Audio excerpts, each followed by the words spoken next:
This is KGW News at 11. And we're going to start off with breaking news tonight, where President Joe Biden has signed a bill that prevents a government shutdown. Thank you for joining us. I'm Tim Gordon. This comes after House Speaker Kevin McCarthy worked with Democrats to avoid a shutdown during today's House vote. The deal leaves out border security policy and additional funding for Ukraine. It also gives lawmakers just 45 days to work out a long-term solution before the next shutdown deadline. NBC's Alice Barr has the latest from Washington. Motion to reconsider is laid on the table. With 3 hours to spare before a midnight shutdown deadline, unexpected relief in the halls of Congress. I have very good news for the country. Democrats and Republicans have come to an agreement, and the government will remain open. The bill is passed. The Senate passing a short-term funding deal that came together in the House at the last minute to prevent a government shutdown.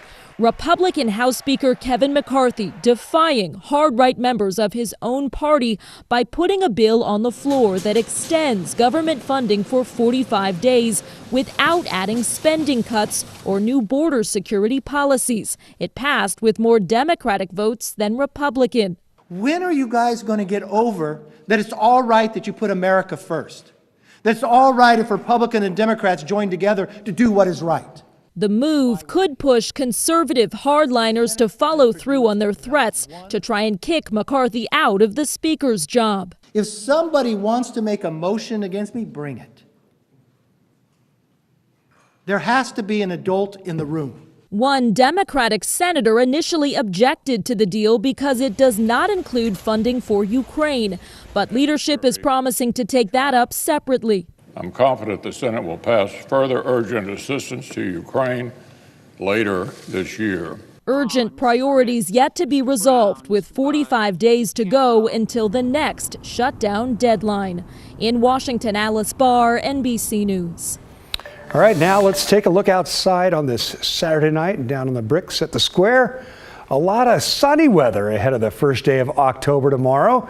Meteorologist Joe Ranieri joins us with the latest. What's next, Joe? A lot of sunshine for tomorrow. And with that sunshine, we're going to start off with some cool and crisp conditions. So the thousands will be participating in the Portland Marathon tomorrow. Yeah, you'll be seeing some cooler conditions from what we have been seeing. Right now, we're looking at clear skies with a temperature of 58 degrees.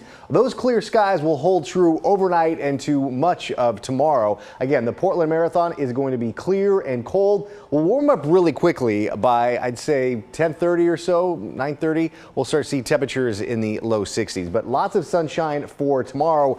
A front moves onshore heading into Monday morning, and we could be bringing in some scattered showers here and there. We're not looking at an incredible amount of rain. In fact, the month of September is going to be going down as a deficit. We're going to be shy about by a quarter of an inch of rain for our average rainfall, but we'll see what October holds for us, and long-range models are showing really pleasant conditions. This is that upper level low that's well north of us, not going to be impacting us, so we're going to be looking at clear skies again all day tomorrow until Monday morning. That's when that system moves onshore. Coming up, I'll talk more about how much rain is in the forecast and what we can expect to see heading into a later part of next week. And yes, a little taste of summer is holding on. I'll talk more about that in just a few minutes. Joe, thanks a lot. We'll see you then. Well, new tonight, for more than a month, the Grant High sports teams have not been able to play at the Grant Bowl. The track and field is owned by the city, which says the turf is not safe to play on. Now a solution could be imminent. Thomas Schultz has more. Negotiations are happening between Portland Public Schools and the Portland Parks Department to turn the Grant Bowl over to the school district. Parents say the change can't come soon enough. I'm really optimistic that they're going to get a lease signed within the next 2 weeks. Just before the start of the school year, students and families at Grant High learned sports teams wouldn't be allowed to play at the Grant Bowl. The turf field was closed to athletes for safety reasons, though community members could still use it. They can't practice, and they can't do the stuff they like to do on the field until this whole thing gets situated. So players were bused across town for home games, leaving school early. The way the school works, they're often missing the exact same class. Kim McGair's daughter is on the soccer team and was frequently missing a key class. She has an F in English. She's a 4.0 student, and she has an F in English because she misses English every single time because they're on a block schedule. Soon, a solution could be reached. Portland Public Schools sent KGW their recent proposal to the Parks Department, which would give the district a 20-year lease on Grant Bowl. PPS could also refurbish the track and field and make other improvements, like adding lights, and they would pay for the upgrades. Portland Public would also let people continue to use Grant Bowl unless sports teams needed access. The Parks Department declined to comment since there isn't an agreement yet. Still, McGair has had discussions with the district and city and says there's just one snag. I believe there's only one sticking point between the two of them, and that is who is going to be responsible for permitting the bowl and who gets the revenue from permitting the bowl. Since 2014, Portland Parks has received over $300,000 in reservation fees at Grant Bowl. Parks wants to permit it and keep some of the revenue. PPS wants to permit it and keep all the revenue. And while money may be the holdup, it's not a ton we're talking about here. Permitting fees come out to $30,000 a year.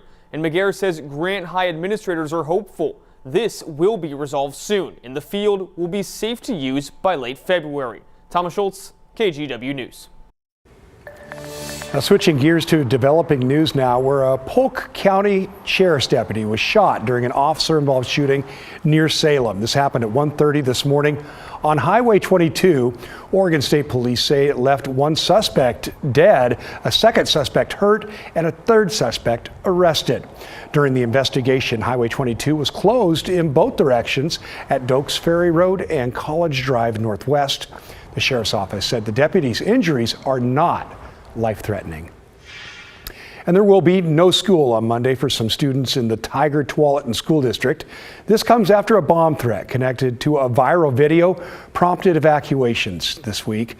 Senior district officials ordered Hazelbrook Middle School students and staff to leave the campus on Friday after administrators say they were hit with multiple threats over the past few days, culminating with that bomb threat. This came after a video of a student attacking another student at the school went viral. That video has been politicized on social media by some claiming, without evidence, the alleged perpetrator identifies as transgender. The district says the student who allegedly attacked a peer has been arrested and is facing criminal and school investigations. The FBI is working with local law enforcement on the threats. Though students don't have school on Monday, teachers are still scheduled to be back on campus.